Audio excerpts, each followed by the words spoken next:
Hi, my name is Angelina Lazier, and the problem that I have decided to address is domestic violence against undocumented women living in the United States, primarily focusing on Los Angeles. This includes women who willingly came to the United States illegally, and women who are or were victims of sex trafficking. We will start with the problem, the first one being fear.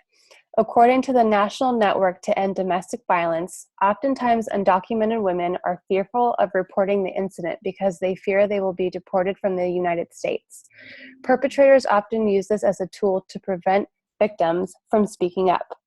Culture can also play a role. The National Coalition to End Domestic Violence states that many undocumented women suffer higher rates of violence because they may come from a culture that accepts domestic violence.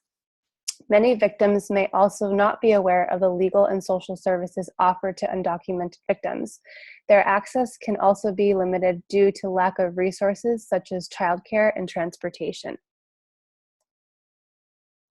The next problem being, from what we can gather, data shows undocumented women are targets because of their vulnerability. According to the Los Angeles Center for Law and Justice, 80% of women living in Los Angeles that report higher rates of domestic violence include those that are non-white, between the ages of 18 and 29, low income, undereducated, and suffer from self-reported poor mental health. According to the Public Policy Institute of California, in 2013, there were 407,000 undocumented women living in Los Angeles. The next problem is the lack of help. Data collected by the California Partnership to End Domestic Violence showed that in Los Angeles, a domestic violence program can answer 922 calls in one day. And on that same day, 492 requests for assistance are unmet due to lack of resources. According to the Los Angeles Department of Public Health, domestic violence is underreported due to many reasons, including the fear of retaliation against the perpetrator, shame, the belief that no one will help them because of this data needed to support the frequency and severity of domestic violence is skewed. This is a problem because data helps many services to get funding. Because of this, a vast majority of victims are not being heard, and consequently, they're not being helped. This is a consequence pyramid. This pyramid shows the severity of consequences when domestic violence is not reported. Every year, victims are murdered, hospitalized, and visit the emergency room for domestic violence-related injuries. Victims are also affected psychologically and emotionally. Solutions. We need solutions. Service providers such as healthcare workers, police, and first responders need to be educated about the hidden signs of domestic violence so that a victim does not go from the emergency room visit to the morgue. Victims and survivors need empowerment to help others in their community. We need to expand undocumented women's access to justice by getting funding and making existing services more well-known.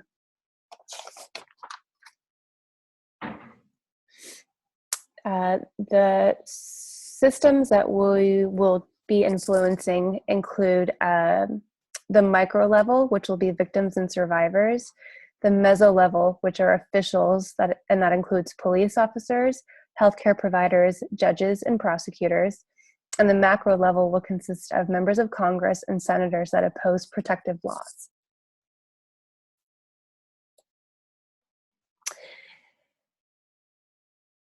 Our overall goal is to help make social and legal resources widely known and accessible by using the help of survivors, while educating officials about the catastrophic impact domestic violence has on undocumented women. Our issue will be framed with educate, empower, and protect our undocumented women. Our outcome for society will be breaking the cycle against the cycle of domestic violence against undocumented women. The cycle of domestic violence against undocumented women cannot be stopped unless we educate first responders and empower survivors by making resources such as shelters and information about social and legal services more accessible. In doing so, we must involve senators and members of Congress so that they push forward with necessary funding for programs. As far as the advocacy map, the resources that we're going to need include dedicated people to help make videos and pamphlets with updated information regarding domestic violence against undocumented women. We will also need bilingual Spanish speakers. We'll need partnerships with agencies and a safe meeting spot where victims and survivors can come to share or organize their thoughts and ideas. Strategies will include pamphlets, social media, such as Facebook, Twitter, and organized marches. We will also would like to create letters and send them to members of Congress and senators, pushing for them to fund further education to officials about domestic violence. Task for strategies. We will need to get approval from public places to allow us to leave pamphlets and information about social services and legal services. These places include health clinics, college campuses, laundromats, police stations, hospitals, telephone poles, etc. We will also need to find a free meeting spot for survivors and victims to come. And we will be trying to recruit survivors who are interested in joining our cause through social media, shelters, and visiting jails and prisons. The short-term outcomes for this project will include the distribution of pamphlets to the sites that we listed earlier, such as college campuses, community health clinics, laundromats, police stations, and other agencies where a lot of these victims might go. We will also be creating videos, photos, and sharing true stories on social media to reach out to people. We will need between 10 to 15 dedicated people who can meet regularly, and we will, at this point, be drafting letters to members of Congress and senators.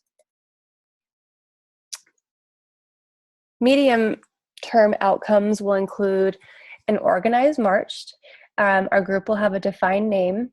We would also like to have a Facebook page as well as a website, and the letters to Congress and senators will be sent. Long-term outcomes include continued education courses about domestic violence to police officers, healthcare providers, and first responders so that they will know how to appropriately respond and be well-versed in social services. We would also like to hold weekly meetings in appropriate facilities with qualified counselors and group leaders. And we would hope that survivors will continue to stay engaged and advocate for this cause. This concludes my proposal to stop the violence against undocumented women. Thank you for watching.